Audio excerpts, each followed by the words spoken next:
والمحصنات من النساء إلا ما ملكت أيمانكم كتاب الله عليكم وأحل لكم ما وراء ذلكم أن تبتغوا بأموالكم محصنين غير مسافحين فما استمتعتم به منهن فآتوهن أجورهن فريضة ولا جناح عليكم فيما تراضيتم به من بعد الفريضة إن الله كان عليما حكيما ومن لم يستطع منكم طولا أن ينكح المحصنات المؤمنات فمما ملكت أيمانكم من فتياتكم المؤمنات والله أعلم بإيمانكم بعضكم من بعض فانكحوهن بإذن أهلهن وآتوهن أجورهن بالمعروف محصنات غير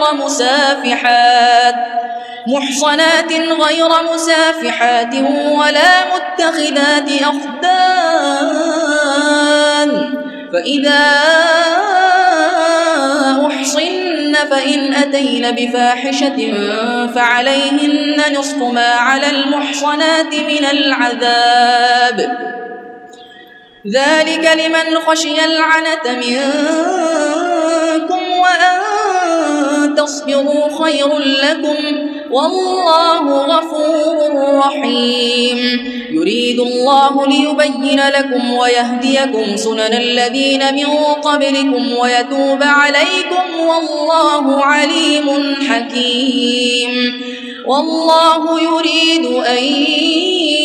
يتوب عليكم ويريد الذين يتبعون الشهوات أن تميلوا ميلا عظيما يريد الله أن يخفف عنكم وخلق الإنسان ضعيفا يا أيها الذين آمنوا لا تأكلوا أموالكم بينكم بالباطل إلا أن تكون تجارة عن تراض منكم ولا تقتلوا أنفسكم إن الله كان بكم رحيما ومن يفعل ذلك عدوانا وظلما فسوف نصليه نارا وكان ذلك على الله يسيرا إن تجتنبوا كبائر ما تنهون عنه نكفر عنكم سيئاتكم وندخلكم مدخلا كريما ولا تتمنوا ما فضل الله به بعضكم على بعض للرجال نصيب مما اكتسبوا وللنساء نصيب مما اكتسبن واسألوا الله من فضله إن الله كان بكل شيء عليما ولكل جعلنا موالي مما ترك الوالدان والأقربون والذين عقدت أيمانكم فآتوهم نصيبهم إن الله كان على كل شيء شهيدا الرجال قوامون على النساء بما فضل الله بعضهم على بعض وبما أنفقوا من أموالهم فالصالحات قانتات حافظات للغيب بما حفظ الله واللاتي تخافون نشوزهن فعظوهن واهجروهن في المضاجع واضربوهن فإن أطعنكم فلا تبغوا عليهن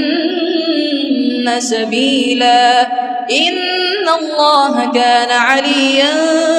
كبيرا وإن خفتم شقاق بينهما فابعثوا حكما من أهله وحكما من أهلها إن يريدا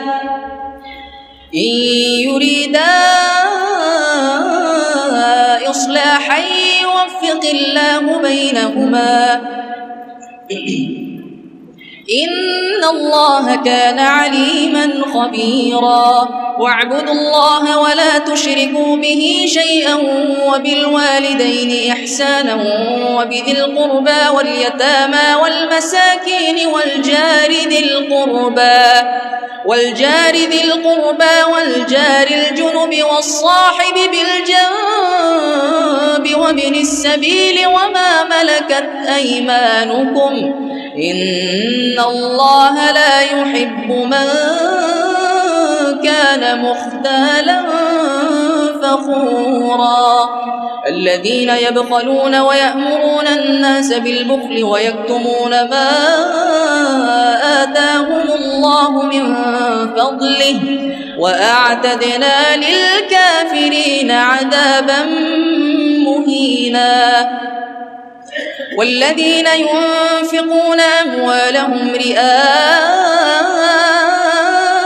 الناس ولا يؤمنون بالله ولا باليوم الآخر ومن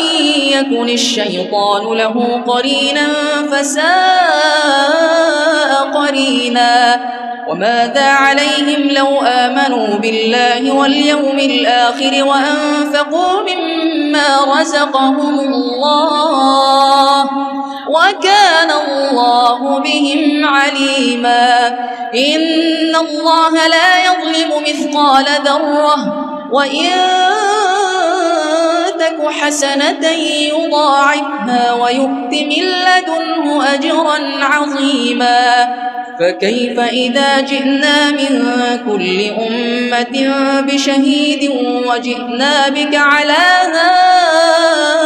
هؤلاء شهيدا يومئذ يود الذين كفروا وعصوا الرسول لو تسوى بهم الأرض ولا يكتمون الله حديثا يا أيها الذين آمنوا لا تقربوا الصلاة وأنتم سكارى حتى تعلموا ما تقولون ولا جنبا إلا عابري سبيل حتى تغتسلوا وإن كنتم مرضى أو على سفر أو جاء أحد منكم من الغائط أو لامستم النساء فلم تجدوا ماء فتيمموا صعيدا طيبا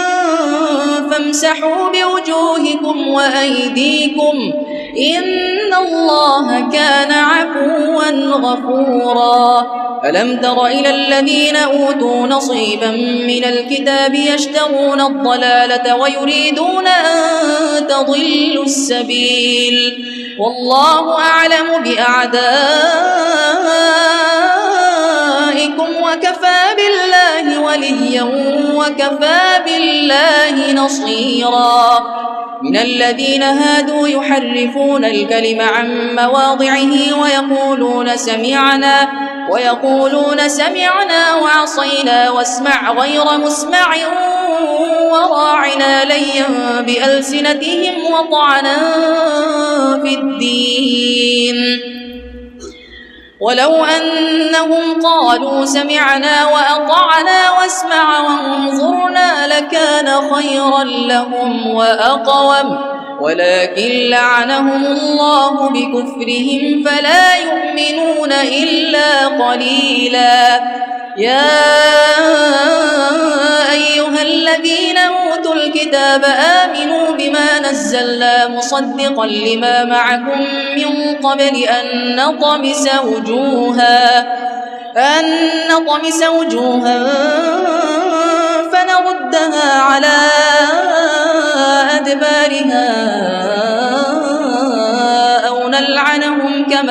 عنا أصحاب السبت وكان أمر الله مفعولا